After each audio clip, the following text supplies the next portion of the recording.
Welcome to another shoestring production and scrambled up adventure. At first glance this looks like a portrait picture, but it's composed of minuscule writing where you need a magnifying glass to see it. You must have seen those viral memes doing the rounds where you can miraculously still read the message even though the letters are jumbled up. While splitting sentences in half lengthways on an earlier video misadventure, my hopes of finding a fun new encryption technique were dashed somewhat when I noticed that I could still read the top halves quite clearly. Compare that with the bottom halves, which are practically illegible. Well, to me anyway.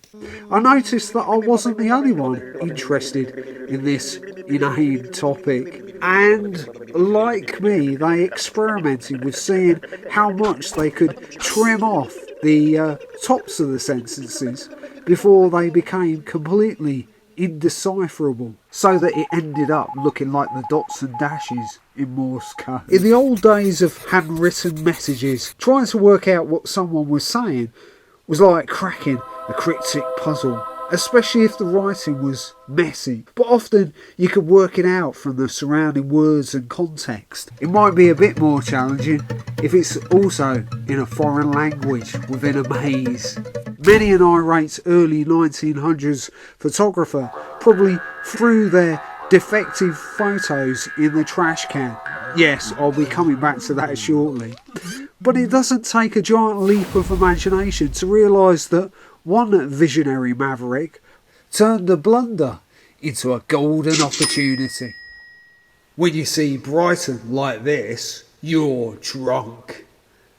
Something similar perhaps happened with a bungled mirror project, only for it to turn out to be the next Barnum-like freak show attraction.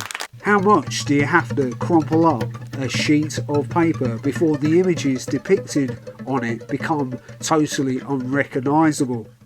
And yes, apparently this is a legitimate artistic style. Sometimes you don't know what is intentional or a figment of your imagination, like those phantom faces in Rock Faces. No smoke without fire, I guess. Thank you for watching my video, and please feel free to leave a comment and feedback. Now that you've seen that video, you might want to click on these other cardboard adventures.